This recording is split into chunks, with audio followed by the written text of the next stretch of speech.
Sir झुकाया नहीं तलवार से ऊंचा रखा, सर झुकाया नहीं तलवार से ऊंचा रखा, अपने किरदार को दस्तार से ऊंचा रखा। ख़ुद को बाज़ार में बेचने तो निकले, मगर अपना भाव जो रखा ख़रीदार से ऊंचा रखा। प्यारे देशवासियों, गुरु की प्यारी साथ संगत, अमूमन ये तो देखा गया है कि कातिल मकतूल के पास जाता है अपना मकसद पूरा करने के लिए, लेकिन यहाँ तो उल्टा ही दरिया बह गया कि मकतूल ख़ुद आगरा पहुँच गए बादशाह के दरबार में। मैं ज़िक्र कर रहा हूँ गुरु तेग बहादुर जी का। गुरु तेग बहादुर जी आगरा पहुँचे बादशाह से मिलने। प्यारे देशवासियों, मैं आपको अर्ज़ करूँगी, पाकिस्तानी पंजाब का ज़िला हसन अब्दाल के 3 इस्लामिक कबीले यूसुफ़ज़ई, अफरीदी और खटक, इन तीनों कबीलों ने मुग़ल सल्तनत की बगावत शुरू कर दी हसन अब्दाल में। और वो बगावत इतनी बढ़ गई कि बादशाह को 1674 में हसन अब्दाल जाना पड़ा इन कबीलों की बगावत को दबाने के लिए। तो 1674 में बादशाह हसन अब्दाल गए और 1676 में अपने मकसद में कामयाब होकर बगावत को नेस्तनाबूद करके वापस दिल्ली आए। हाँ, लेकिन गुरु तेग बहादुर जी का जिक्र जो है ख़त व किताबत के ज़रिए सारी ख़बरें उन तक पहुँचती रही और उनकी तरफ से गुरु तेग बहादुर जी के मुतालिक पैगाम आते रहे।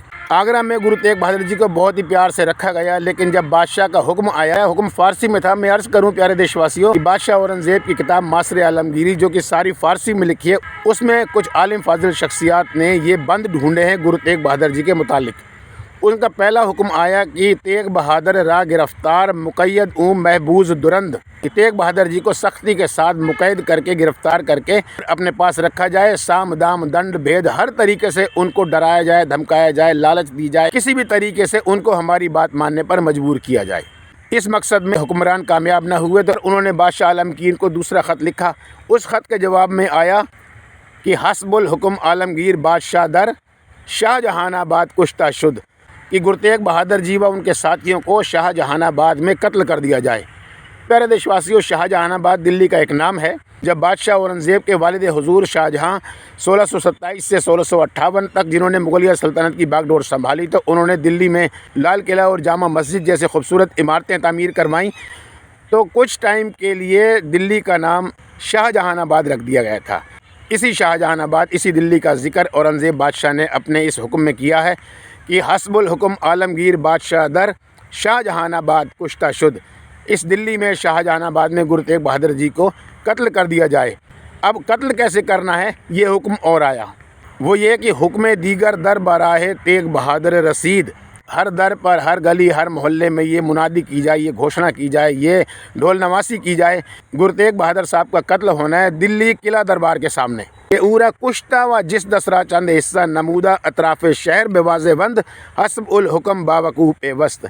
सिर्फ कत्ल ही नहीं करना है, बल्कि कत्ल करने के बाद उनके जिस्म के टुकड़े टुकड़े करके जो दिल्ली की तरफ आने वाले 4 दरवाज़े हैं, Delhi gate, Ajmeri gate, Lahori gate, Kashmiri gate, इन 4 दरवाज़ों पर या तो गुरु तेग बहादुर जी के जिस्म के टुकड़े टुकड़े करके फेंक दिए जाएँ या टांग दिए जाएँ। मैं ये हुक्म एक बार फिर दोहराता हूँ, प्लीज़ ध्यान से सुनिए। हुक्म दीगर दर बराहे तेग बहादुर रसीद के उरा कुश्ता व जिस दसरा चंद हिस्सा नमूदा अतराफ़ शहर बेवाज़े बंद हस्बुल हुक्म बावकूफ़ पेवस्त। उपरोक्त हुक्म पूरी सोच, पूरी समझदारी के साथ दिया गया है। हुक्मरानों ने गुरु जी के सामने अपनी वही 3 शर्तें दोहराईं। या तो इन कश्मीरी ब्राह्मणों का साथ छोड़ दो, या हमारे मज़हब में दाखिल हो जाओ, या कोई करामात दिखा दो। गुरु जी ने उनकी कोई बात नहीं मानी और मौत को ही मुंतखब किया। आज 25 नवंबर, आज के दिन सन 1675 गुरु तेग बहादुर जी का सर कलम करके उन्हें शहीद कर दिया गया। गुरु तेग बहादुर जी के पार्थिव शरीर को, उनकी मुक़द्दस लाश को बेहुरमत होने से, अपमानित होने से बचाने के लिए गुरु के प्यारे शिष्यों ने अपनी जान को हथेली पर रखकर, प्रशासन की नज़रों से बचाकर, हुक्मरानों की नज़रों से बचाकर अपने पास महफूज, अपने पास सुरक्षित रख लिया और बाद में फिर अपने धर्म की रिवायत के मुताबिक गुरु जी के पार्थिव शरीर का अंतिम संस्कार किया। सो गुरु जी के 350वें शहीदी दिवस पर उन्हें कोटि कोटि नमन, कोटि कोटि प्रणाम, कोटि कोटि प्रणाम। बाद मरने के भी तो इससे जुदा हो नहीं सकता, बाद मरने के भी तो इससे जुदा हो नहीं सकता।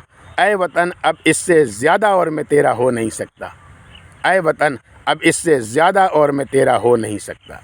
वाहिगुरु जी का खालसा, वाहिगुरु जी की फ़तेह।